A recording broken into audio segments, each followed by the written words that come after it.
Good afternoon, everybody. For those of you who do not know me, my name is Connor McManus. I am the chair for the Atlantic Menhaden Management Board.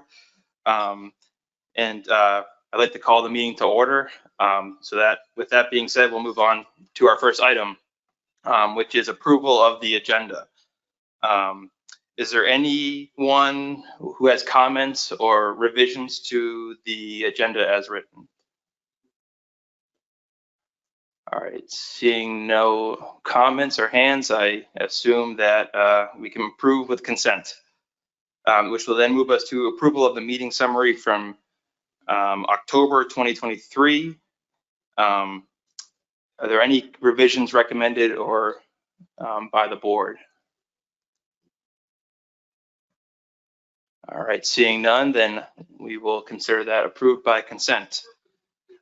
Which then brings us to public comment. So just by a quick show of hands in person and online, how many folks do we have who are interested in providing public comment? And just to be clear, we see no hands raised right now online. So if there's anybody online that wants to make public comment, please make sure you raise your hand now. 3 minutes. All right, so what we'll do now is we'll enter into public comment. I'll look to folks in the room first, and then we'll look to those online for 3-minute public comment for items not on the agenda. So remember, it's public comment, not a dialogue with the board. So we're hopefully looking to obtain your public comment and then for the boards listening. So with that, I think we'll look to the room first for public comment. Yes, feel free to step to the mic. All right, Mr. Chairman, my name is Phil Zalzak. I'm a spokesman for the Save Our Menhaden Coalition. Striped bass are dependent on menhaden for their survival. The higher the mortality rate of menhaden, the higher the mortality rate of striped bass will be. The current Virginia Atlantic menhaden reduction fishery allocation is 158,000 metric tons. That's 750 million fish approved to be removed from the Chesapeake Bay and its entrance during a period of time of little migration. That's 2/3 of the total allowable catch for the entire Atlantic coast. This is the very definition of localized depletion. According to NOAA, the recreational harvest of striped bass has declined 72% in Maryland and Virginia from 2016 to 2022. During the same period of time, the reduction fishery exceeded its Chesapeake Bay quota by 15,000 metric tons in 2019, which created further foraging pressure on striped bass. Therefore, striped bass are most likely being starved to death, not overfished. Further, the Maryland Department of Natural Resources striped bass 2023 Young of the Year Index is 1.0, well below the long-term 11.1. That's 5 straight years of poor performance. Mr. Chairman, the coalition recommends that the board task the technical committee to complete the following no later than August of this year. First, determine the ecological and economic benefits of ending reduction fishing in Virginia waters. Second, determine the ecological and economic benefits realized by New Yorkers in ending reduction fishing in their waters. Oh, by the way, the coalition is comprised of scientists like Dr. Noah Bressman of Salisbury University, thousands of recreational fishermen, the Sierra Club, the Audubon Society, and the International Osprey Foundation. I thank you for your time. Thank you for your public comment. Do I have a hand for someone next? Yep, feel free to step to the mic. Good afternoon. My name is David Reed. Fisheries managers for the Virginia Marine Resources Commission recently advised that commission not to act on a petition for rulemaking. In one breath, a fisheries manager dispositively stated that overfishing and localized depletion is not occurring, and that the petition intentionally misled the commission to think otherwise. But immediately following this, Ms. Madsen and others lamented that they simply don't have the data to determine whether localized depletion is occurring in the bay. So which is it? The fact is, on balance, the totality of evidence, including the data and modeling in the Atlantic, as well as back of the envelope modeling of local stocks and also anecdotal data, shows that it is more likely than not that localized depletion is occurring in the bay and the mouth of the bay.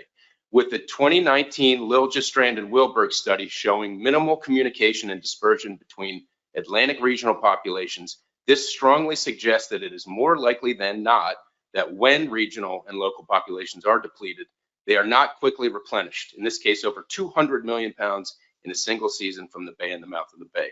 Both Virginia Fisheries Law and the Magnuson-Stevens Act require not only an ecosystem-based management approach, but a precautionary one. That is, inaction until scientific certainty demands a response runs afoul of the legal requirements for fisheries managers and of science itself.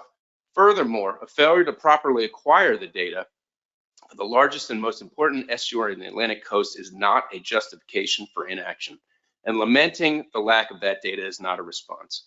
This board should not follow the agenda of any particular stakeholder or staff member, but instead manage the regional fishery to protect the regional estuary, and not to ignore the obvious and enormous difference between managing the Atlantic stock and the bay stock. The board made the right decision in 2017 to reduce the bay cap. It should further reduce the cap unless and until the data is available to determinately show the bay stock is healthy on an ecosystem basis. Finally, because we have 3 minutes and not 2, most scientists bristle at bold letter conclusions in studies and potentially skewed analyses and interpretations for the purpose of bold claims. I get that. All that said, folks generally don't understand that most research merely shows a strong tendency. This is true of modeling and experimental designs. Statistical significance is not a smoking gun. We today have the opportunity to put all this in perspective. Don't wait for smoking gun science that we all know isn't coming, which virtually no field can produce, without which we simply cannot know anything. Ecosystem pressures, species pressures, it could be climate, bacteria, dissolved oxygen, and a litany of other drivers, but that's obfuscation with an agenda not to act.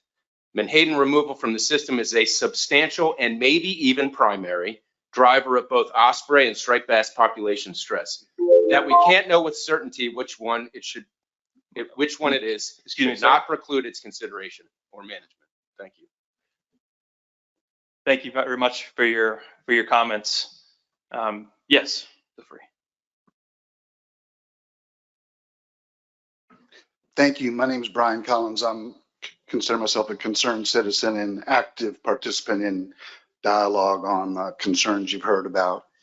I put a few things together that are questions that our group, informal group, has raised, and the answer that we currently have, and for your consideration and the ability to clarify. I know this isn't an interactive session. What does ASMFC and VMRC know about the availability and ecosystem demands for menhaden in the Chesapeake Bay, the largest and most important estuary in the United States? Reportedly nothing. How does ASMFC set the quota of 112 million pounds or 51,000 metric tons of menhaden in the bay by using historical catch data? How is the quota at the mouth of the Chesapeake Bay of 230 million more pounds related to the bay quota? It's not. Industrial fishing can remove all menhaden coming and going from the mouth of the bay up to another 230 million pounds. How did menhaden quotas adjust for striped bass failure, since the bay is the nursery for 60 to 80%, there's different percentages out there, of the East Coast stock is in the nursery of the bay for 9 years. We need to feed those fish so that they can supply the East Coast supply. The striped bass regulations this year had no adjustments whatsoever for the quota to address the striped bass concerns. All the blame was placed on recreational and commercial fishing. How can we get an ecosystem monitoring threshold for menhaden in the Chesapeake Bay like Rhode Island has for Narragansett Bay? Answer: we need either ASMFC or VMRC to step to the plate and take care of that. Thank you very much for your time. Thank you very much for your comments. Is there anybody else in the room? Just confirming. Okay, excellent. So now we'll be moving to folks online. We'll first online look to Steve Atkinson. If you can unmute on your end, feel free. Yes, I'm unmuted. Can you hear me? Yes, we can. Thank you. Yes, great. Thank you. Yes, Steve Atkinson. I'm with the Virginia Saltwater Sport Fishing Association. I'd like to point out that there is some science that's available right now for Menhaden that, in our view, strongly suggests that a precautionary approach is needed in the Chesapeake Bay with a significant reduction in the bay cap. And what I'm referring to is the fact that the industry last year in particular was not able to hit their bay cap or was not able to hit their total allowable catch in spite of adding an additional harvest ship. That in itself is data. During the first part of the summer, particularly May, June, July, many of the local area bait shops reported having great difficulty finding Menhaden for bait. Their source of Menhaden is usually pound netters, and the pound netters simply were not finding Menhaden at that part of the season. The Osprey research, you're certainly familiar with that. I won't dwell on that. And more recently, of course, you've heard we had a promising bill in the General Assembly, and from everything I can tell, the industry helped lobby against the bill for the second year in a row. And so once again, there are claims that there's no science to support our concerns, yet the industry apparently is lobbying against these very bills that would give us even more science. So again, therefore, I think a precautionary approach is needed until such time as science can show that it is not causing harm. And I think if we have that hook, we might find that suddenly the industry is much more interested in participating in science.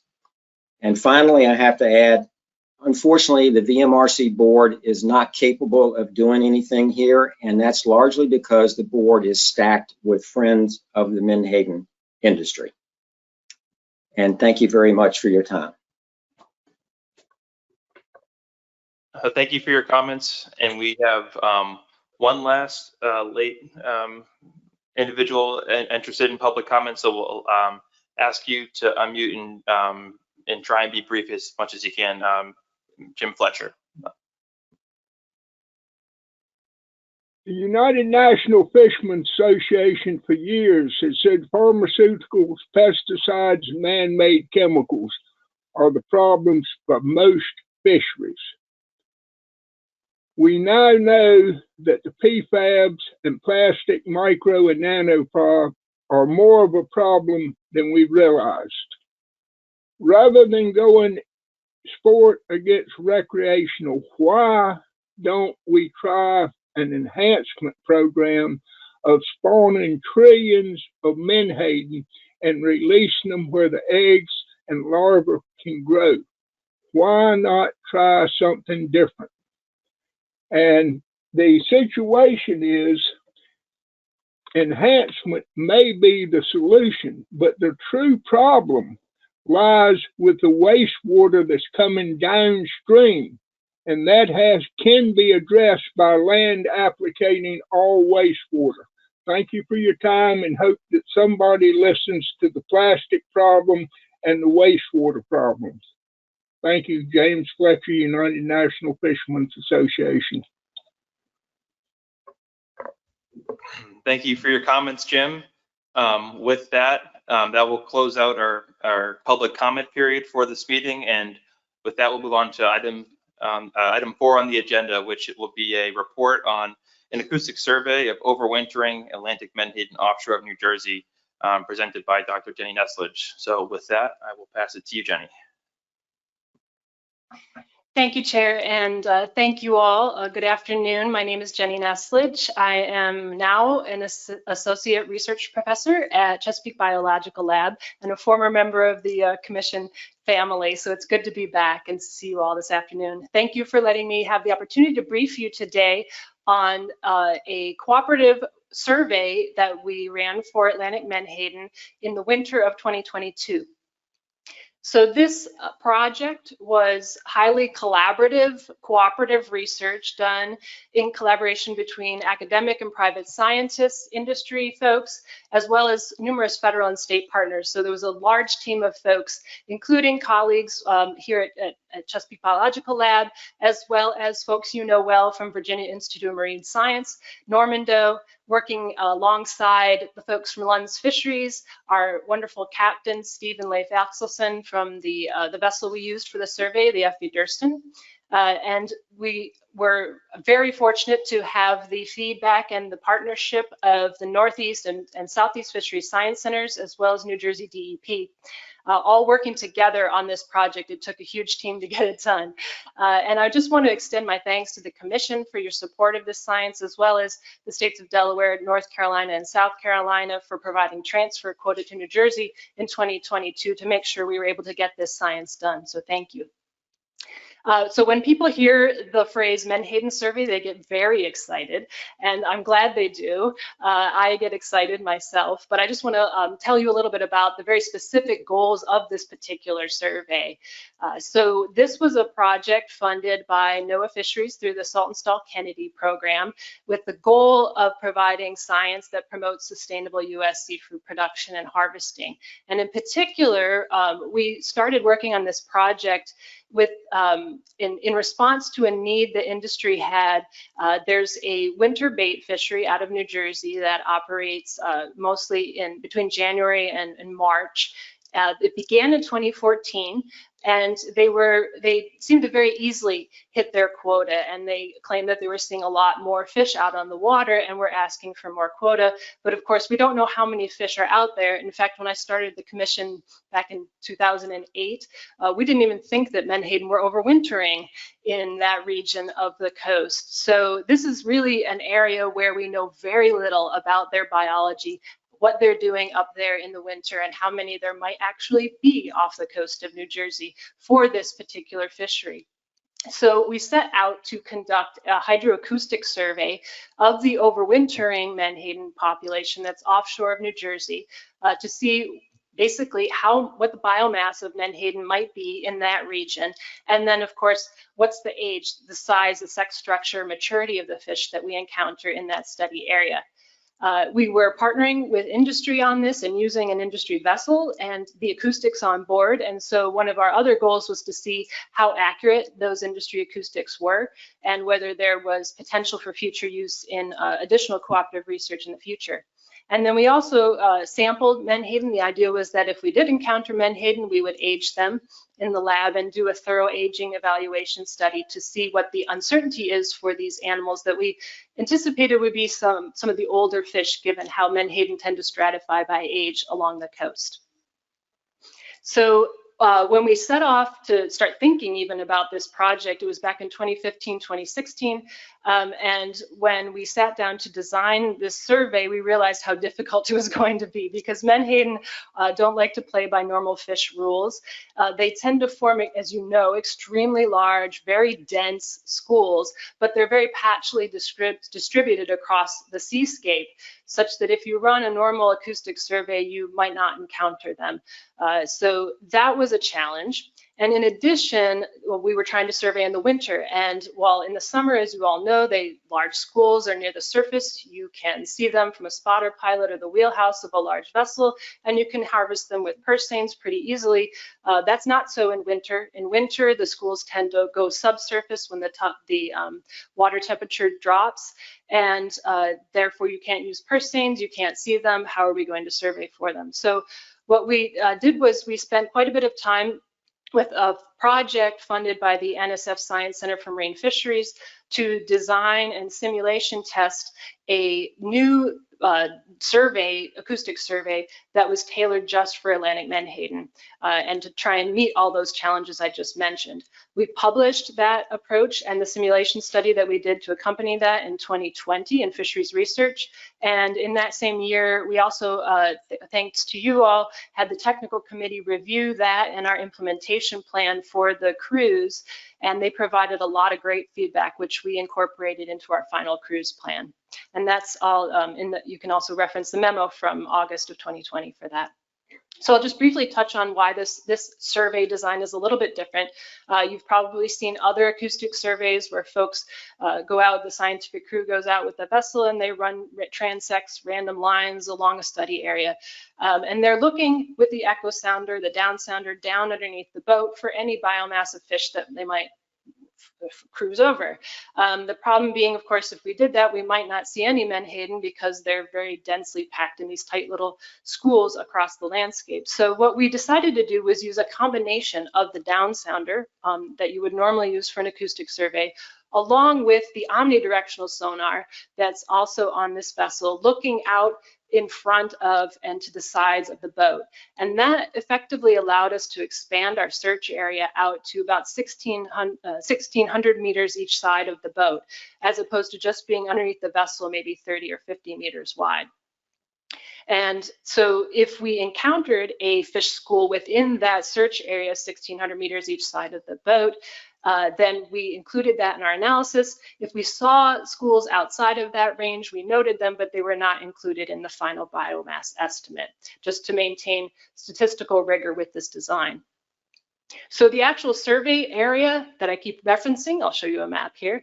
What basically our base of operations was in Cape May, and we were surveying the area about 15 to 50 miles offshore from the southern end of Hudson Canyon down to the Delaware-Maryland border, the New Jersey-Delaware border. And you can see here that's that area outlined in gray, and then the black lines are the actual transects that we ran. So they were straight line transects perpendicular to shore.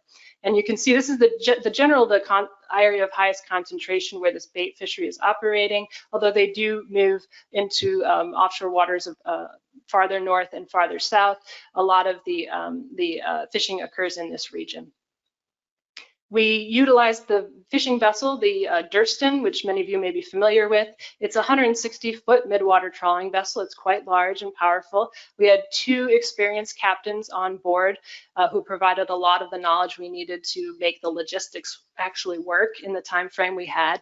And we were very fortunate that our partners were the VIM survey crew, which are usually on board the NEMAP and the CHESMAP surveys. So we had a very experienced scientific chief science officer, as well as the sampling crew that you would normally have for the other coastal surveys. The vessel is equipped with some of the most advanced industry grade down sounder and omnidirectional sonar on the market. So we felt that this might be possible a substitute for the scientific grade sonar that's typically used on science vessels. But of course, we set out to test that, and I'll talk about that in a moment. One of the ways that we were able to test that is that this vessel is large enough to capture with the midwater trawl net and then store individual schools of menhaden. So what this gave us the ability to do was to collect echo sounder sonar data on the schools that we encountered under the vessel as we passed over it, and then compare the biomass that we estimated from the sonar with the actual weigh out at the dock at Lund. So they individually pumped out each school from each of the individual tanks and weighed them individually so we could do a side-by-side and see how accurate our sonar estimates were. So we were delayed 1 year in implementation because of COVID, but we did finally get on the water in winter of 2022. And we spent about 3 days actually calibrating the sonar. And when I say we, I should thank Dr. Mike Jeck and the VIMS crew. Mike Jeck is an acoustic expert at the Northeast Fisheries Science Center, came down and spent his weekend helping us calibrate the sonar equipment on board so that we would have that for post-processing. The actual design-based survey was conducted from Valentine's Day through about 10 days after that. We had 2 days that we weren't on the water because of a severe storm that came in, but otherwise we were able to proceed pretty regularly. We actually finished a little bit early, and both the industry and academic folks were so excited about what they were doing that they actually volunteered to go back out with the crew. And so what we ended up doing was collecting fishery dependent data with the VIMS sampling crew on board for an additional week from the end of February through the beginning of March. And then once the VIMS crew had to go back and actually work on their own surveys, we had Lund's Fisheries kindly continue to do additional port sampling so that we were basically getting the most out of that particular year, sampling and collecting as much information as we could as part of this project. So I'm happy to report that we encountered a lot of menhaden. It was very exciting. A lot of this is new data that no one had ever seen before. So I'm happy to share this with you. We ended up collecting sonar data on over 100 schools of menhaden. 5 of them were sampled individually, stored in individual tanks, and then weighed at port so that we could do that comparison that I mentioned before. And we also took advantage of the opportunity while we were on the water to collect as much hydrographic data as we could, so we'd get a handle on what the ocean conditions were during the survey, both along the transects at regular locations and also at the locations where we encountered menhaden schools. And so the bottom left figure there gives you a few example sonograms of or echograms of individual menhaden schools. You can see they are extremely large and extremely dense. If you're used to looking at these sort of images, the red indicates a very densely packed large school. The map on the right is our study area outlined in black, and the dashed lines are the transects. The black dots are the locations of the individual schools of menhaden that we encountered during the survey. And then the red triangles are schools that we encountered when the VIMS crew was on board with the fishing vessel while they were doing normal fishing operations. Now, the one hiccup we had, and there's always a hiccup when you do real field research, right, is that about halfway through our survey, we noticed that suddenly, overnight, the menhaden changed their behavior, and they were no longer forming these incredibly big, dense schools near the middle or bottom of the water column. They were suddenly dispersed at tiny schools near the surface. We could see them in the wheelhouse, but it was really difficult to get over them and actually collect sonar information on them. And after much consternation and consultation with oceanographers later, when we got back to port, we discovered that a warm core eddy had moved into the region, and it pushed a big ball of warm saline water up into our study area right in the middle of our survey, which changed the behavior of menhaden, which we had no idea actually occurred. The fishermen had said, oh yeah, we've seen that before, but they didn't know why they did it. It just suddenly happened. Well, now we know why. And we'll know in the future when we go to survey for them again, hopefully someday, that we will monitor those warm eddy maps to make sure we go out in the water at the right time. But what you can see on the bottom left is a graph of the water temperature, both at the bottom and the surface. The blue bars are the first 2 transects before that warm core eddy really hit the area, and the red is after. And on the graph on the right is salinity. So you can see, particularly on the bottom, there was a big change, an increase in water temperature and an increase in salinity about halfway through our survey. So in total, though, we were able to catch up to and sonify and do biological collections on a number of schools. And with that, we were able to collect lengths and weights on over 4,000 individual menhaden.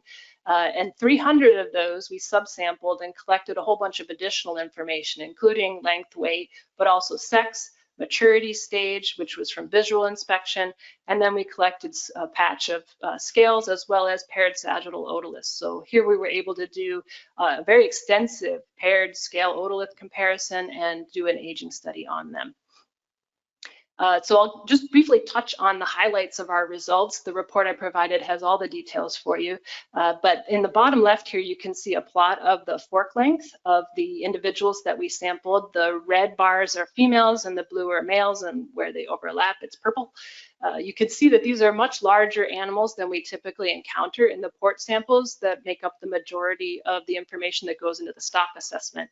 So our average length of the fish that we encountered was about 270 millimeters, and the average in the reduction fisheries probably about 250 or so. So larger animals, You can see the red bars extend farther to the right. The females, therefore, tend to be larger than males, which is normal for a fish, but it was exciting to finally see that with Menhaden. On the right, you'll see a plot of Beaufort Labs estimates of the aging based on scales. And you can see there that most of the animals were between ages 3 and 5. We had VIMS and New Jersey DEP age them as well. There wasn't a great agreement among the 3 labs, but they all agreed that these are primarily ages 3 and 4 fish, which is very different than what we typically encounter with most of the port samples for the stock assessment that are mostly ages 1 and 2. So we were encountering larger, older fish than we typically see in our sampling programs. About a little over half of them were female, but the other big interesting piece of information we were able to gather was that most of these fish were mature, which isn't surprising given their age, but they were currently not spawning, at least most of them. A small proportion were, but most of them were not spawning. One of the questions that have been raised, or concerns that the technical committee had raised earlier on, was that are you going to be surveying and pestering spawning aggregations? We didn't think that was the case because we don't in general think that Menhaden have spawning aggregations. The previous work that other folks, including myself, have done looking at ichthyoplankton data indicate that they seem to be spawning pretty continuously up and down the coast, that they don't form spawning aggregations, but this was at least one confirmation in a snapshot in time, at least in one area, that did not appear to be the case. So that was promising. And then our comparison of the trawl catch to the acoustic estimates of biomass for each school turned out to be positive as well. So working with industry grade sonar data is much more labor intensive. We had to do a lot of post-processing compared to scientific grade sonar, but it's doable. If you look at the graph on the left, bottom left here, you can see the red bars are the trawled catch weighed out by Lunds at the dock, and the blue bars are our estimates of biomass for those same exact schools from the acoustic data. And so they're not exactly the same, you wouldn't expect them to be, but they're close enough that we felt that there's promise in using industry grade acoustics potentially for future cooperative research. And then, of course, the big answer everyone wants to know is how many Menhaden were out there when we were surveying. So what we did was we took the biomass of Menhaden encountered in each of those transects and scaled them up to the entire survey area. And our estimate ranged from a little less than 8,000 metric tons, which correlates with about 17 million pounds of Menhaden on the low end, with up to as high as perhaps 11,000 metric tons, which equates to 24 million pounds, and that's for our estimate for 2022. So just a few notes on that. We think that low end estimate is pretty conservative because it doesn't account for that effect of the warm core eddy that hit the survey, meaning that because we weren't able to actually get estimates of them and their behavior changed, the detectability and the catchability of the survey changed in the middle. And that was a challenge, but we didn't want to try and inflate that too much. So we're most confident in this low end estimate. The higher end estimate reflects some spatial modeling that we did to try and account for the effects of that warm core eddy and the change in water temperature that ensued. So it could be as high as that 11,000 metric ton estimate. That being said, that may be an underestimate as well, because we did assume 100% catchability in the trawl net, which is likely not, it's never 100%. And we also assumed that the sonar was capturing the entire school, the signal from the entire school, which probably isn't the case either. So, but we wanted to be conservative, and so these are our estimates between a little less than 8,000 to 11,000 metric tons. So to put that into perspective, the study area biomass that we estimated is probably only about 0.5% of the age 1+ biomass that was estimated in 2022 from the stock assessment itself. So this is a tiny fraction of the coast-wide stock. But if you're looking at local management, just for reference, the portion of New Jersey's quota that's allocated to the winter trawl fishery is equivalent to about 6 to 9% of our estimated study area biomass for 2022. So it's a small fraction of what's in New Jersey, but what's in New Jersey in winter is probably a small fraction of the total coast-wide biomass. So just to conclude, I'll wrap up with some of the high points, the takeaway messages from our study and where we're going next with this. This study is, I think, most impactful in that we finally have fishery independent confirmation that Atlantic menhaden are partial migrants. They are some of the stock is staying in the mid-Atlantic and southern New England region based on what we see in the fishery as well. And while the majority may still be going down off of Hatteras, there is an overwintering population of menhaden. And so we're excited to have finally confirmed that with fishery independent data. Again, there's a small portion of the total population that's overwintering off of New Jersey. The estimated study area biomass was a little less than 8,000 metric tons, and that's large, though, compared to the current New Jersey winter trawl quota. But I think the take-home message for future research for menhaden would be that we really need to think creatively and use a non-traditional acoustic survey design should we continue to do projects like this and survey for menhaden or other schooling pelagics like menhaden.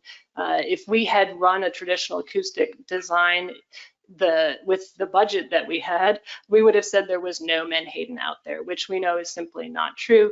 And if we had used a traditional acoustic design and actually tried to do it at a frequency of number of transects at which we would actually encounter menhaden, it would be prohibitively expensive. So alternative designs that are simulation tested like ours may be really fruitful in the future for the future menhaden research.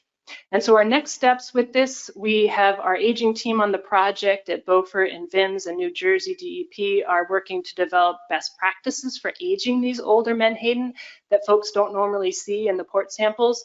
They're going to try and come to some consensus on how best to handle these types of older fish and using both scales and otoliths for the future. And then I'm happy to report that Dr. Amy Schuler, who's the lead assessment scientist on the stock assessment, and I were recently funded by the Science Center for Marine Fisheries to do a comprehensive study of all the available size at age information for Atlantic menhaden on the coast to try and get a better estimate of time varying growth and both length at age and weight at age for potential future use in the stock assessment. And with that, I'd be happy to answer any questions you might have, assuming the chair is willing. Thank you, Jenny, for a great presentation. I'll look to see if the board has any questions for Jenny on her work. Yes. Yeah, Rob LaFrance. There was a figure 6, what you showed, where there was red triangles and then black dots. Was that just a timing function? It seemed to me that the reds were all sort of in the same location. I was wondering if there's any rational basis for that. Thank you. Absolutely, yes. So the black dots were the schools that we encountered along the fishery independent survey when it was actually the survey design and we were following all of our protocols. We had a few extra sea days at the end, and that's where the VIMS crew went out with the fishermen while they were just fishing. And those are the red triangles. So you can see this is why we don't usually use fishery dependent data for it, but we got a lot of great biosamples from that. And we got several basically echograms off of that. And that gave us a lot of good information on how to better move forward with analyzing those data. But they were not included in the biomass estimate. Thank you very much. That was really helpful for me. Thank you. Thank you, Rob. Any other questions? Yes, Allison. There we go. Thank you so much for the presentation, Jenny. Really great work. 2 quick questions for you. One, what was the size of the total area included in that polygon, if you know?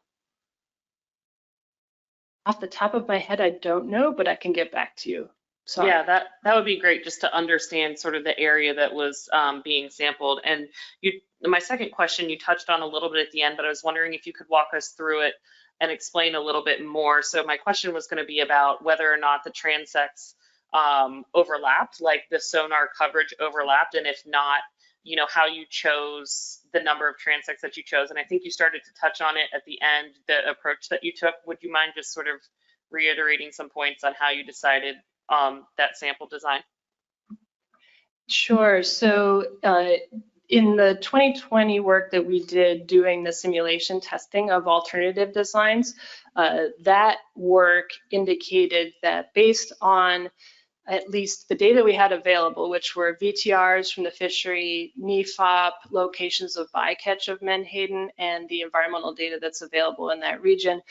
When we simulation tested alternative designs, it indicated that this was the amount of essentially mileage we would need to run the vessel in order to encounter Menhaden with that search area, that broadened search area. And in fact, at the time, I can tell you that they had a less strong sonar, omnidirectional sonar on board. So when we did the simulation testing, actually the search area was shorter. So we've actually sampled a bit more than we had originally anticipated. So basically the simulation study indicated that this would be adequate to get a decent estimate with, I think the CV was maybe 25%. With this number of kilometers of area surveyed. So the locations were selected within a random start for the first transect, and then we tried to space them out evenly across the study area so that they weren't overlapping. This is the most basic design, and it's kind of the recommendation with initial pilot studies for acoustic surveys. Once you get beyond, you get an initial set of data, you can then do fancier designs once you kind of know roughly what's out there. But this is kind of the first step in a new area. You want to try and get that broad coverage to figure out where what the variances of the school encounter rates are. And then I think you asked if there was overlap. We don't expect, I think there were, I'm trying to remember off the top of my head, it was how many kilometers apart they were, but it should be enough that the Menhaden school shouldn't be moving between them in the time frame when we're going from one school to another, or one transect to another. That being said, we did have to be off the water for 2 days due to a storm, so who knows what happened during those 2 days, but in general, they should be adequately spaced. So I'll next go to Lynn, and then I'll come to the center. Thank you, Mr. Chair, and thank you, Dr. Nestledge. It's really nice to see you, and great work to you and the whole team. I just want to put a plug in. I'm a really big believer in the SK mission, and I think this is just a really great example of how it can work when industry and science is working together. So this is really fascinating to me, and the 2 words that come to mind when I see this is cryptic biomass.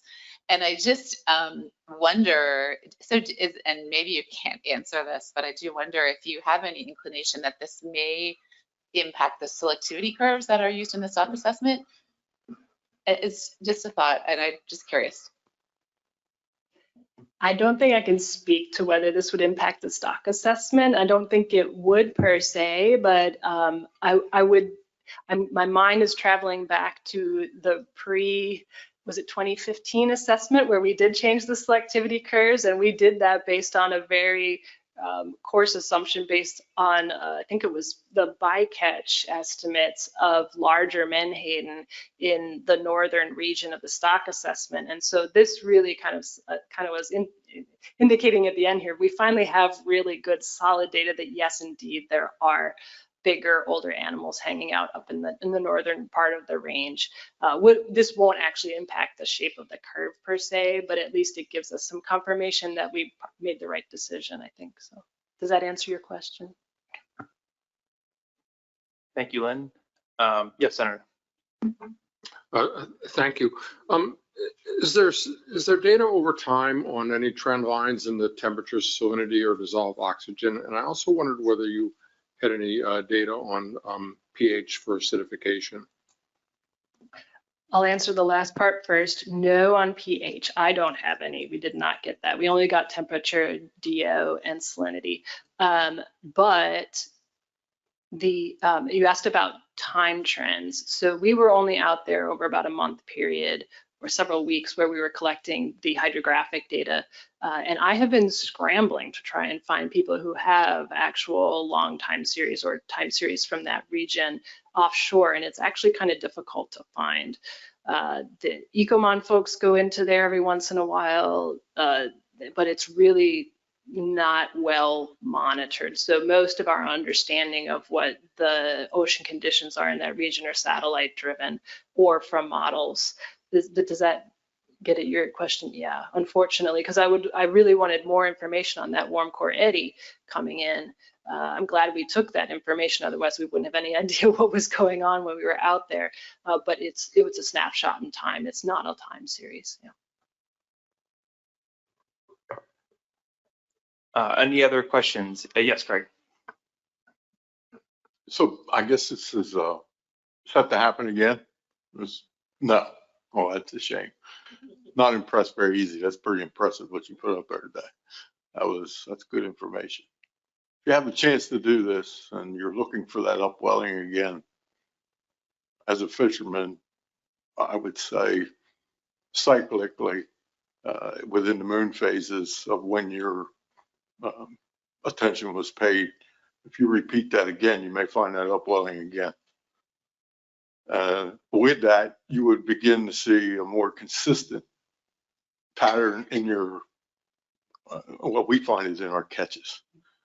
So you can become more consistent, but that's sort of like a proprietary secret that most of us fishermen have. But, we don't offer up very much, but if you want your data collection to be accurate, you better be cyclically on the same day.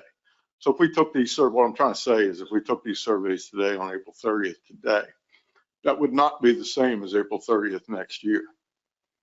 But cyclically, you can find that within the moon phase, and you'll see that those tidal influence will put those fish in a certain spot for you, and it'll be much, much more consistent data.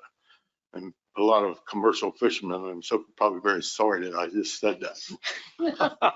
Thank you.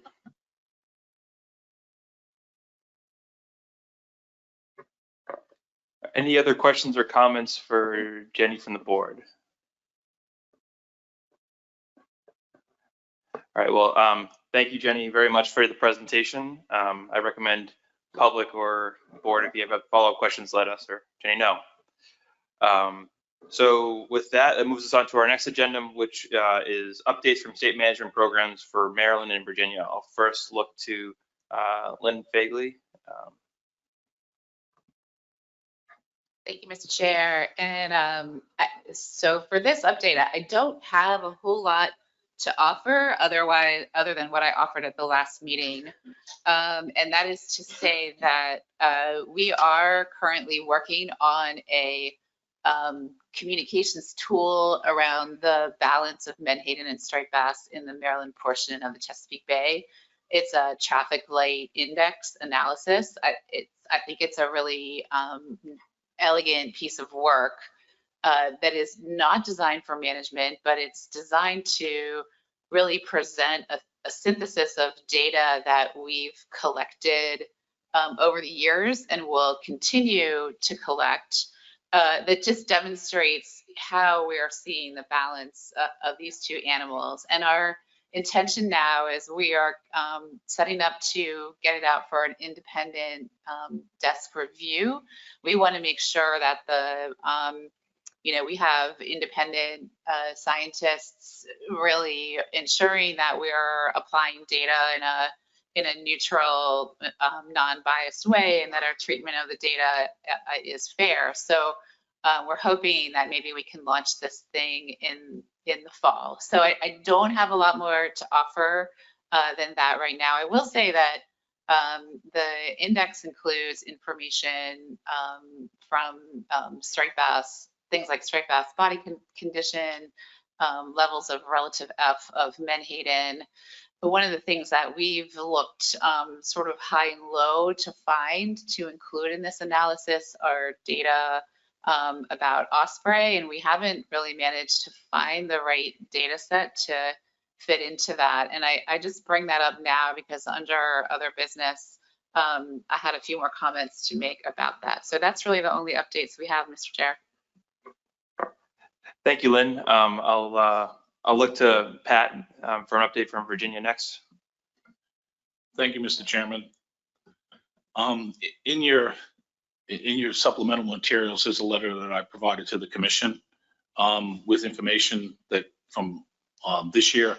last year, if you remember, at the May 1st meeting, I gave a pretty comprehensive presentation of what we've done in the past. But as far as last year, what we did was in December 22, we had a commission meeting where we were going to put forth some spatial and temporal restrictions on the reduction on the purse lane fleet. And our board did not approve that, but they approved the development of a memorandum of understanding. That was approved last April 20th between Virginia Marine Resources Commission, the bait and the reduction fleets to provide some protection with a 1 nautical mile, 1 nautical mile buffer around some of the beaches, some of the areas that are the public are using in the summertime, and some temporal restrictions of not fishing in the bay on weekends and on holidays. And the purpose of that was to try to prevent, try to prevent spills by having them fish in slightly deeper waters, and then also if there is a spill, having it a little bit further from shore. So that seemed to work. The ocean harvesters were also going to, they worked with us to improve their spill response. And ocean harvesters have purchased a skimmer boat that in case there is a spill, they can respond immediately to get out there and try to collect those fish before they do come ashore. I'm very happy to say in 2023, we did not have any spills at all. We didn't have any reported spills to us. And that's the first time since we started keeping good records on spills since 2016. Part of the 2023 General Assembly, there was a Senate Bill 1388, which requested VIMS to create a plan on how to study Menhaden. So to come up with a plan, a budget to involve the ecology, the fisheries impacts, and the economic impacts on Menhaden. So as a result of that, Rob Latour and some of my staff worked on a workshop that was held August 8th and 9th at William & Mary. It was attended by 21 scientists, resource managers, recreational fishermen, different sectors of the fishery, and NGOs to discuss, the priority needs in the Chesapeake Bay and Virginia for Menhaden. The group came up with 9 issues in 3 categories: ecology, fisheries impacts, and the economic importance. And the total price tag for those 9 projects was about $2.5 million over 3 years. Moving forward to this General Assembly session, we had a House Bill 19, which was put forth to fund those projects, or at least fund some of them. It went forward, it went into committee, and unfortunately, the Rules Committee decided to table it until 2025. So, but at least now, and this is in, if you look at the letter I wrote, there's a link to the research. They did a really good job. There's 9 priorities. We have a plan. We just have to try to find funding for it. There was another bill that was introduced, House Bill 928, which addressed interference with commercial fishermen. There were a number of alarming videos that surfaced of watercraft approaching commercial vessels, interfering with their nets, interfering with their vessels, and actually going over their nets. And visible, you can hear the verbal attacks on the commercial fisheries, the vessels themselves, and the people on board. This bill raises the penalty for people found guilty of that to a Class 1 misdemeanor, which is a $2,500 fine or up to 1 year in jail, and also revocation of all their fishing and hunting privileges in the state for 1 year. So it was passed by the General Assembly unanimously, and the governor signed off on that. We've had a couple of petitions. Some of the commenters mentioned these.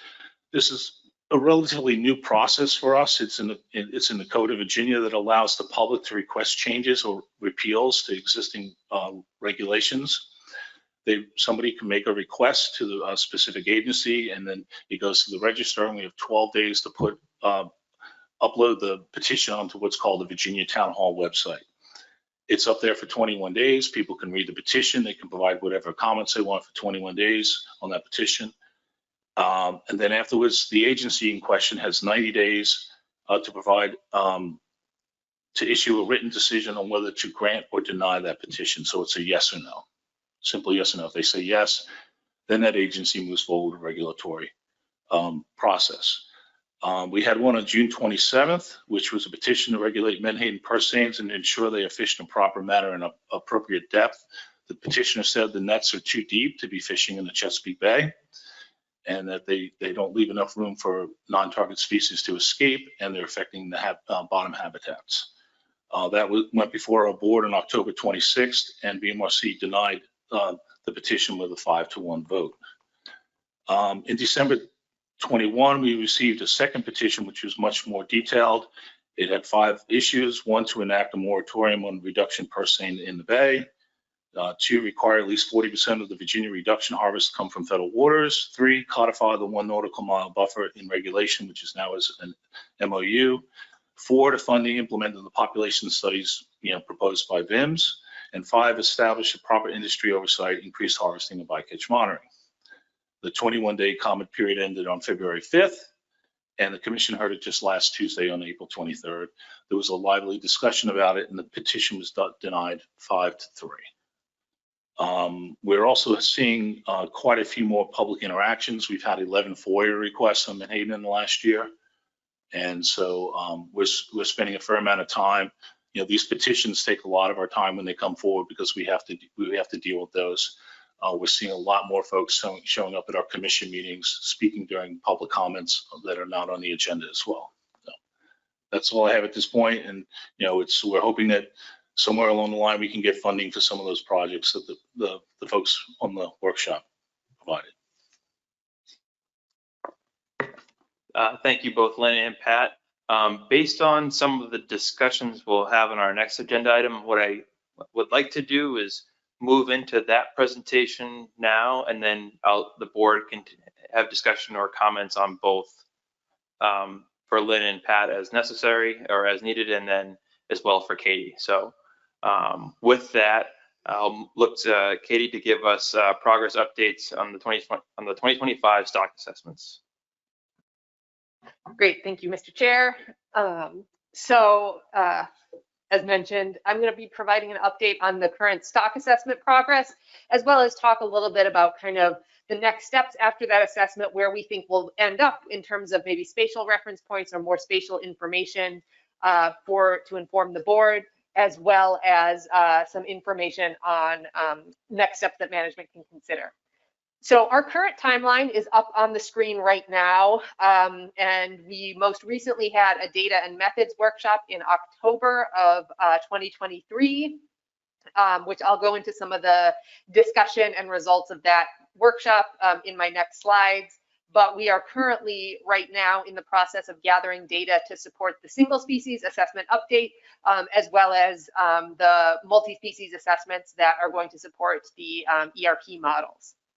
At the end of this timeline, you will see we are anticipating presenting this to the board at annual meeting in 2025, following the peer review, which will be through the CDAR process in the summer, August of 2025. Our next big workshop is going to be the methods workshop part 2 in October of 2024, which is going to include 1 day for the SAS to discuss the assessment update, and then the rest of the time will be the ERP work group on the ERP assessment. So the next thing I wanted to talk about a little bit is basically what did we talk about at the data and methods workshop to give you an idea of where we're going with the ERP benchmark assessment. We met in October to review potential new data sources and discuss high priority model development tasks. A more detailed meeting summary is available online, but I'm just going to go through a few highlights of what was brought to us going forward. So as you know, we encourage and in fact put out a call for data for external collaborators or external researchers to bring data to these assessments for all of our assessments, so that it's not just, what have we used before in the past? What do we know that the states and the feds have?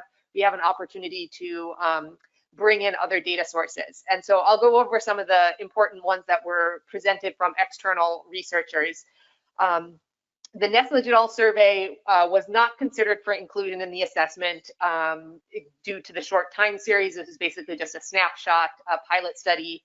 It really wasn't suitable for the assessment as a whole. But some of the weighted age information from that study showed some discrepancies with the weights used in the single species assessment. And so the ERP work group recommended that the SAS explore this particular issue in more depth using additional data sources as part of the assessment update. So the ERP work group remanded that to the SAS for further consideration. The next data source that was brought to us was from Dr. Alt and some of his colleagues presenting a reanalysis of the tagging data used to develop estimates of Menhaden natural mortality that resulted in a lower natural mortality than when he was using a different subset of the data and different methods. So this compared to what is currently used in the single species assessment.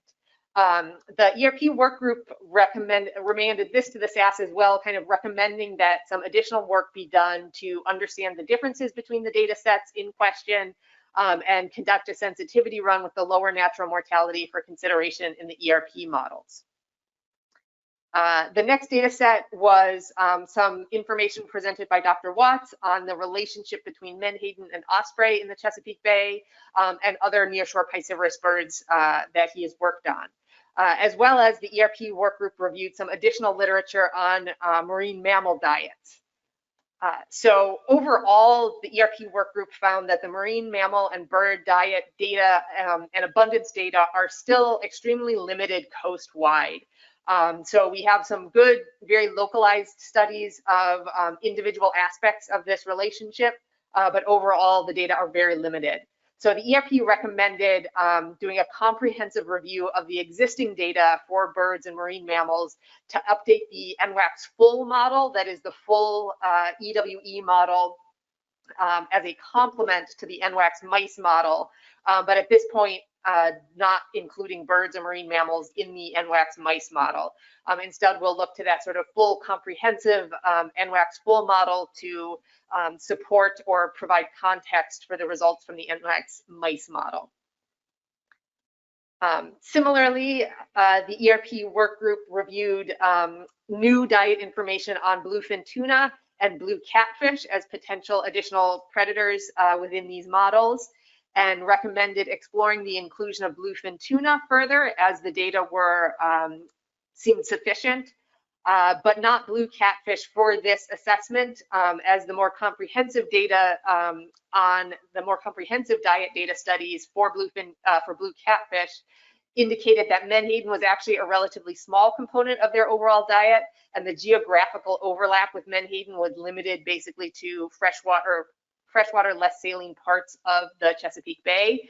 And so at this point, there's not a lot to be gained from including blue catfish in the NWAC's mice model. And we may come back to this decision for future assessments as the spatial scope of blue catfish extends or as our the spatial extent of the NWAC's mice model changes. But at this point, we did not feel that that was species with warranted inclusion. So in terms of, so those were the sort of the new data sources we examined, or at least the important high profile ones. In terms of high priority modeling tasks, the ERP work group identified the following as things we want to make sure we accomplish for this benchmark.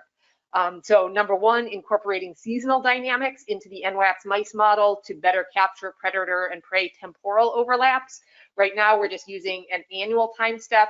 The intent would be to go down to a monthly or seasonal time step to better capture some of that interaction and some of those overlaps, especially in terms of things like the Atlantic herring and striped bass overlap, which is a very intense relationship during certain times of the years, but has less overlap during other parts of the years.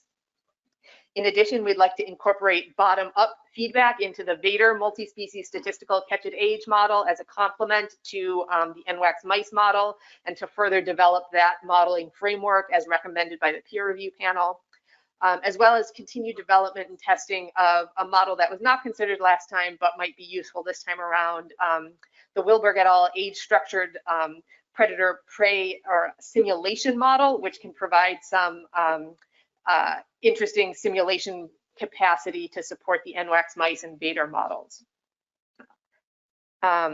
Additional high priority modeling tasks include the incorporation of spatial dynamics into the NWACS mice model during this benchmark. Dave Shigaris et al. Have been funded through an SK grant to do this work for us, which will give us a lot more dedicated time from that group in order to advance this model.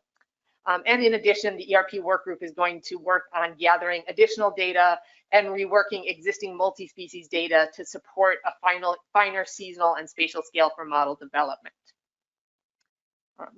So that covers sort of where we are with the multi-species, the ERP benchmark assessment. I'm going to give a quick update on the single species assessment update. At this point, fishery independent data through 2023 have been submitted. Fishery dependent data are due essentially this month, and we are trying to have the base model runs completed in time for the October 2024 assessment or methods workshop. So in terms of the tasks that the SAS got from the ERP work group, the SAS was requested all available weight and age data from the states, and ended up with a very limited data to evaluate this issue for the 2025 update. So I think most of the work to resolve that question is probably going to have to come from the Neschledge and Schuler project that was recently funded. In terms of natural mortality, the SAS determined that changing M was not warranted at this time, as the current M is based on a peer-reviewed study that also was reviewed and accepted by the peer review panel at the last benchmark assessment. But number one, we'll conduct some alternate runs with a lower M estimate to support the ERP work. And we'll look further into the discrepancies between the data sources and other issues for those differences in the M estimates to help resolve this issue going forward. So I'm going to pivot a little bit now from sort of what has happened to what will happen and what is going to happen going forward to talk a little bit about the spatial ERP timeline. So this iteration of the NWACS mice model will incorporate more information on seasonal and spatial dynamics into the ERPs for this benchmark. However, the BAM single species model will remain a coast-wide model. There just is not time to develop a spatial model for the BAM. So if you remember this timeline from the ERP workgroup memo, next slide, we presented this in April of 2021, I think when we were initially talking about this, that as we want to develop more spatial ERPs that can provide a quantitative estimate of what an acceptable bay cap is, or more quantitative information on what's happening in the bay, there's sort of different scales of approaches ranging from sort of a more coarse spatial scale with minimal additional data requirements down to a very fine spatial scale that will have significant additional data and modeling requirements. And so the timeline for most of that was sort of between 5 years and 10 years, 10 plus years, depending on the options that we chose. So the board decision at the time, next slide, was not to delay the 2025 assessment in order to pursue any of those spatial options, but instead sort of go forward and stay to this 2025 timeline. So the option that we're sort of going forward with was not actually on that list, as you may have now noticed. So we're going with a more spatially explicit NWACS mice model to get more spatially informed ERPs, but we will still be using the coast-wide BAM, or the coast-wide single species model. And so the ERPs will definitely be improved by this. We'll have a more refined reference point that will better capture the spatial and seasonal dynamics of Menhaden and their key predators, and help us get to a reference point that is better scientifically, but it likely will not provide quantitative advice about the bay cap. So we'll still be working within sort of a coast-wide reference point system. So what we will get out at the end, sort of in a management framework, is going to, at the 2025 annual meeting, we will receive, you will receive, I will give, or my team will give, a presentation of the ERP and the single species assessments. So this will give the board will actually have a chance to kind of reconsider the target and threshold reference point definitions for ERPs at this meeting. This is a little different from many of our other sort of single species approaches where we come to you and we say, here's your reference point, here's your F 40% and your SSB 40%, this is your target and your threshold, and that's it. It's been updated, it has new information, but sort of that definition is the same. If you recall, the tool that we provided through this process is really giving you ways to evaluate the trade-offs between menhaden harvest and predator abundance and the allowable predator fishing mortality rates. And so the current definition for our ERPs is that this is our target is the F rate that will allow striped bass to stay at their biomass target when striped bass are fished at their F target, and all the other species in the model are fished at sort of the status quo in 2017. That's one possible definition. That's the definition we went forward with. I think at this point, when we come back to you, we will again present this tool, and the board will have the option of considering potential other definitions in terms of what should the F rates on striped bass be, what should the F rates on other species in the model be when we are defining what our menhaden reference point should be. The board is not obligated to change in any way. I think that the definition that we have right now is still a viable definition on the table, but we will have the board will have the opportunity to reconsider some of those management trade-offs and management objectives within this ecosystem framework at that 2025 annual meeting. And changes to the reference point can be made through the board action or through adaptive management. You'll also have to do specifications at this meeting, which may make trying to change that definition a little more complicated. We'll try to make that, the options on the table as easy as possible for you guys, but I think we just wanted to highlight that this is a complex system with a lot of moving parts. We won't have quantitative advice probably on the bay cap at that point, although there are always other qualitative approaches that this board can take. And we'll be presenting a tool that's maybe a little more complicated than the traditional SPR-based reference points that we have for our single species assessments. And so there's a lot of moving parts that are going to come together at this meeting, and a lot of things for the board to think about. I'm not saying you have to start this conversation now. We do still have a year and a half to figure out a lot of these issues, but just to kind of prepare this in everyone's mind for kind of what's coming down the road, where we are now, where we're going, and where you guys are going to have to make some decisions in terms of management objectives in about a year and a half. So with that, I'm happy to take any questions. Thank you, Dr. Drew. So with that, are there any comments or questions for the board for Katie, Lynn, or Pat? Yes. Thank you. So relating to the perennial questions about striped bass, how do you think this model will help us to be able to evaluate that relationship when we get the report in 2025?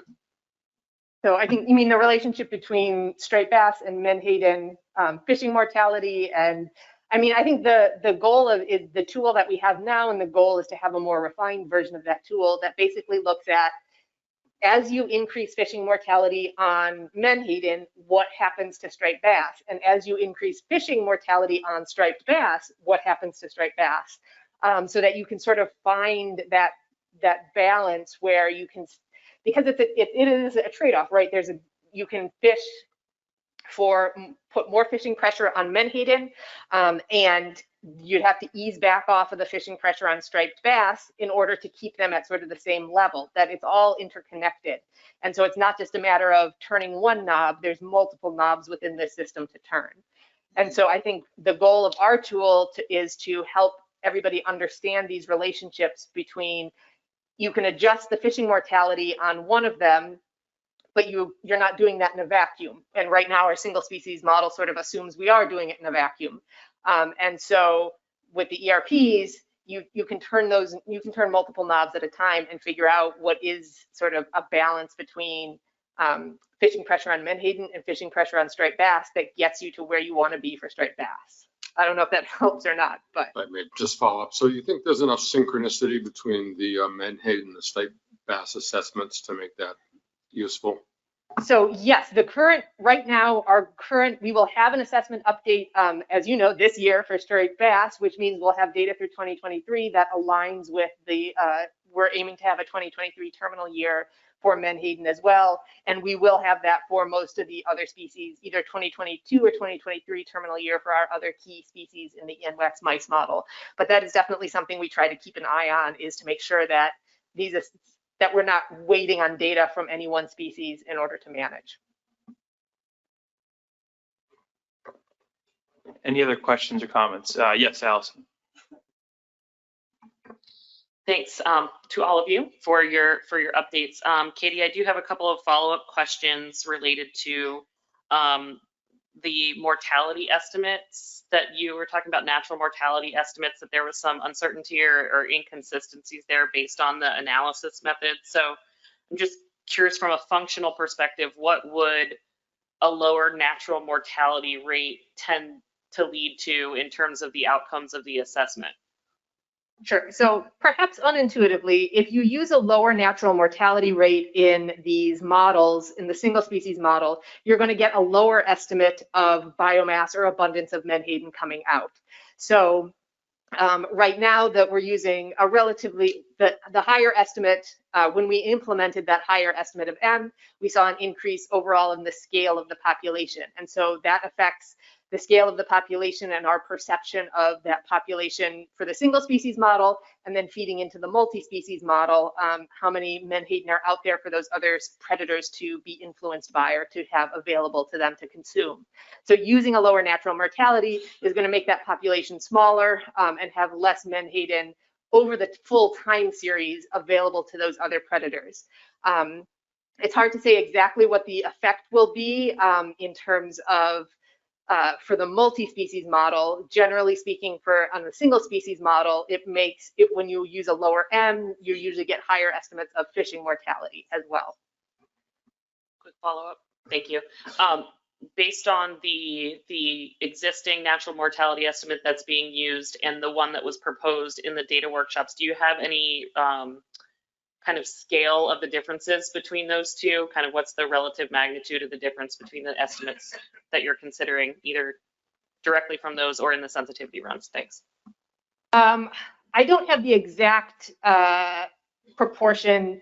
And the other issue is, of course, the estimates that are in these studies are just a single estimate of natural mortality. We actually, in the assessment, scale that more to match the Lorenzen, so you have higher natural mortality on the younger fish and lower natural mortality on the older fish, which hasn't really been carried through for these other studies. But it is a significantly higher estimate of M. And this was pretty extensively addressed during the last peer review. So there is some report in the benchmark document showing some of those comparisons to what has been used in the past and the current estimate of M used now. Yes, John Clark. Thank you, Mr. Chair. Thank you, Katie.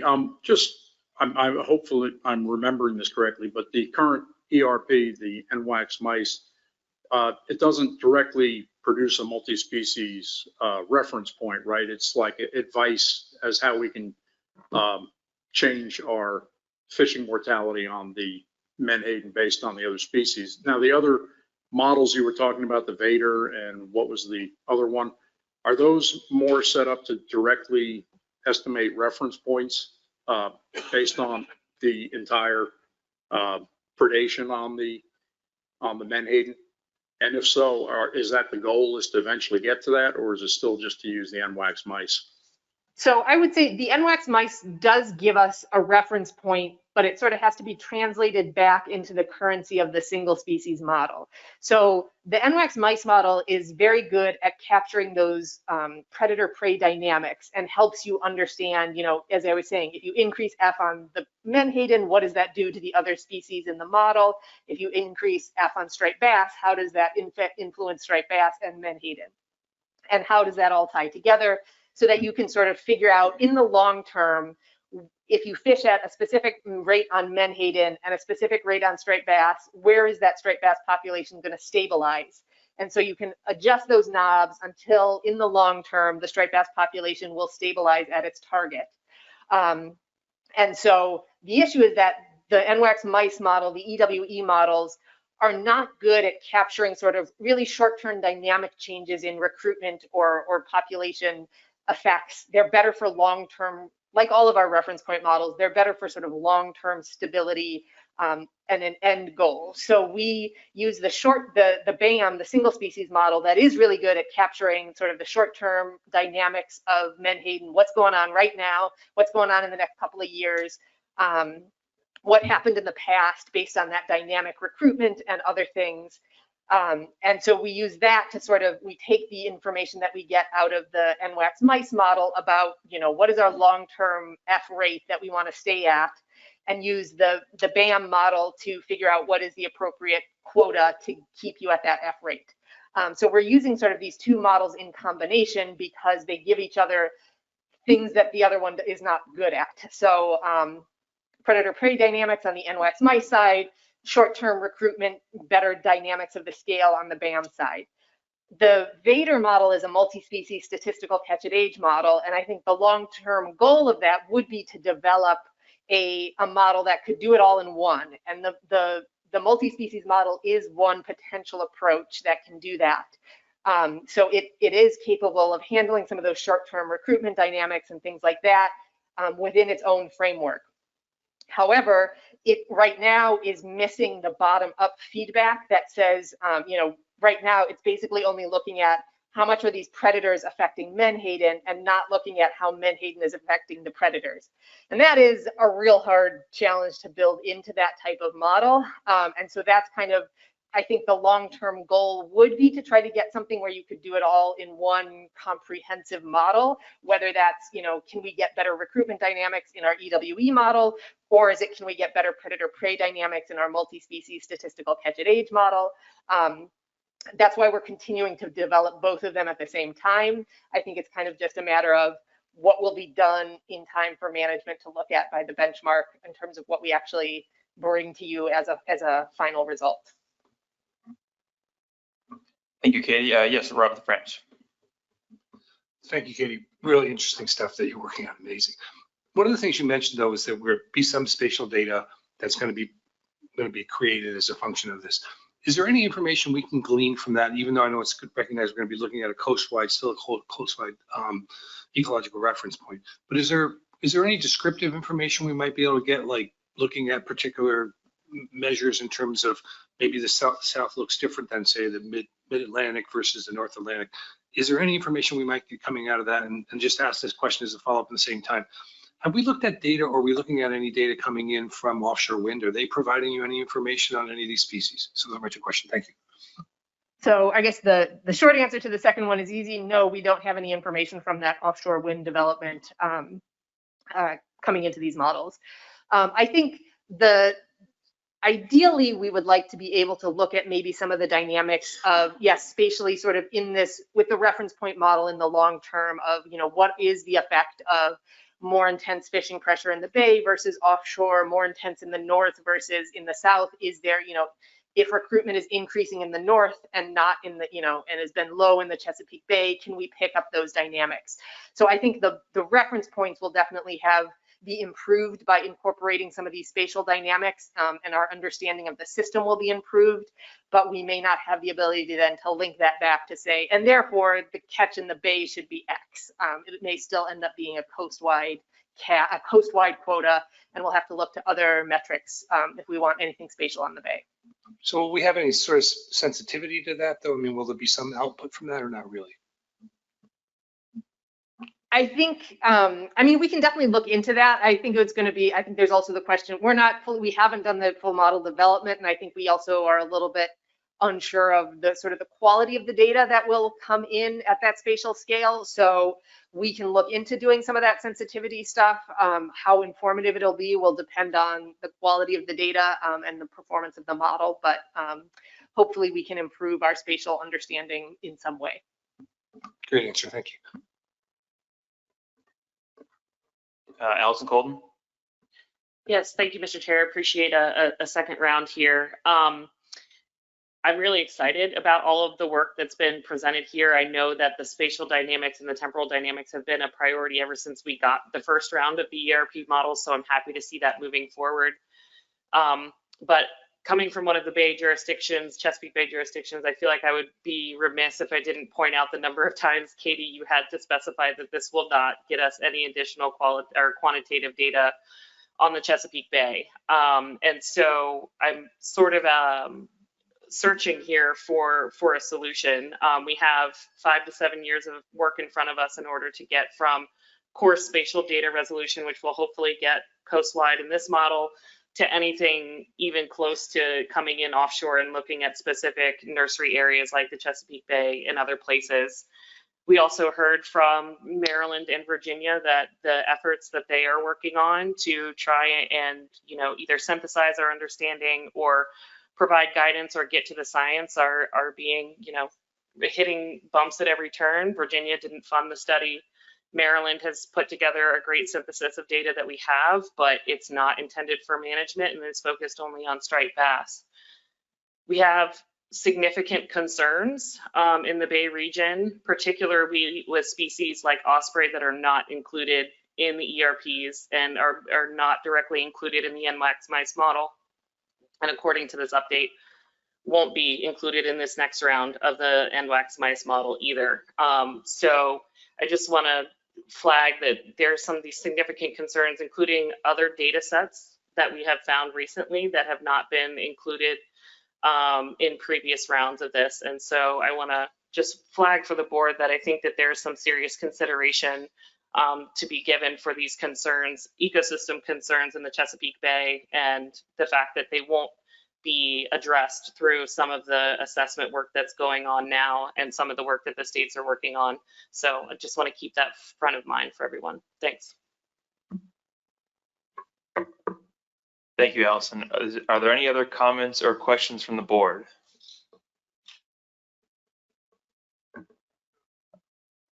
All right, seeing none, that moves us on to our next item for electing a vice chair. Looking to see from the board if there's any nominations to put forth. Yes, Jeff Galen. Thank you, Mr. Chairman. I move to nominate John Barnes as vice chair for the Atlantic Menhaden Management Board. Thank you, Jeff. Do I have a second?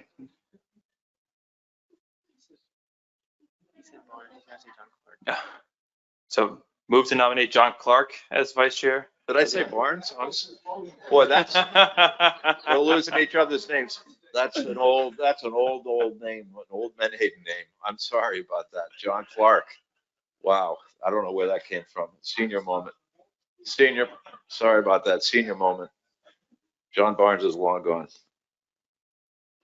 All right. Thank you. Do I have a second? Yep. Thank you. Steve Train. And any opposition to the motion? All right, I will consider that approved by consent. And so thank you, Jeff and Steve Train. And with that, that brings us to other business. So is there any other business to bring forth? Yes, Lynn Fagley. Yes, thank you, Mr. Chair, and I'm going to try to be quick about this so we can move on to horseshoe crabs. So I mentioned in our update that we've been working on this data synthesis. We have been looking for osprey data in the Maryland portion of Chesapeake Bay. We have been looking hard at the osprey data coming out of Virginia that's showing nesting success issues. I did have a conversation with USGS, and they have scientists who are planning to do some follow-on with osprey research further up in the Maryland portion of the Bay. And upon talking with them, it appears that they do have some data which may be of interest. And I say that because it does seem to me that if we really are having a problem with ospreys in our area, and if there's something about the way that we are managing Menhaden that could be impacting the bird resource. I think we really need to know about it, and I think it's incumbent upon us to get as much information as we can. So I have a request for staff, and I'm happy to gather, offline if I can help, and that is to reach out to USGS, to the Eastern Ecological Science Center, and request for August if they could present to us the information that they have on osprey in the Bay region. And that would specifically be data around the spatial and temporal distribution of osprey, anything they know about dietary demands of osprey, the timing of the osprey fledge, and anything they know about nesting success. So that was my request, Mr. Chair, and I'll leave it there. And if I need to make a motion, I will. Thank you, Lynn. I'll look to Katie really quick to provide comment on that, and then I can look to the board for further discussion as necessary. Yeah, I think we can definitely reach out to USGS and arrange for a presentation to the board if that's of interest, as well as, ensuring that the USGS science is looped into the ERP framework as necessary or where appropriate. I think we are aware of some of their data, probably not all of their data. So I think it would be good to close the loop on that. And as part of the assessment process, and as long as I think that's the ask to have them do the work of presenting this to you, I think that's feasible and would not impact the ERP timeline in any way. Thank you, Katie. Craig Pugh. I don't mean to convolute this, but and I know it's anecdotal, but in our area, the ospreys seem to be in direct competition with the increased population of bald eagles. And the osprey is a much better fisherman than the bald eagle is. And the bald eagle either attempts or does take food away from the osprey. We witness this daily, repetitively, over and over and over. There is another bird here that's involved at a pretty high level. We experience this, like I say, every day. We can witness this, we can watch it. The bald eagle population in our area is probably 10 times over with the osprey, and it's increasing. Thank you. Thank you, Craig. Is there any other additional comments on this topic? Yes. Yes, thank you, Mr. Chair. I just wanted to thank Lynn and Allison specifically for bringing up issues regarding osprey. I've been trying to monitor that personally, and I did come across some data recently from areas near Long Island in New York, and apparently the breeding success is much higher there. So it'll be interesting to follow that up. Thank you. Great, thanks. Any other questions or comments from the board? It sounds like there's a request to have staff be engaged in dialogue with USGS regarding osprey data, and it sounds like there's amenability to that on the commission side. So anyone strongly opposed to doing such? All right, I'm not seeing any hands, so I think we can consider that to move forward. And is there any other business beyond that topic that folks have? All right, I'm not seeing any hands online or in person. So is there a motion to adjourn? Yes, John Clark, and seconded by Sheree Patterson. So thank you, everybody. I assume Horseshoe Crab will start on time.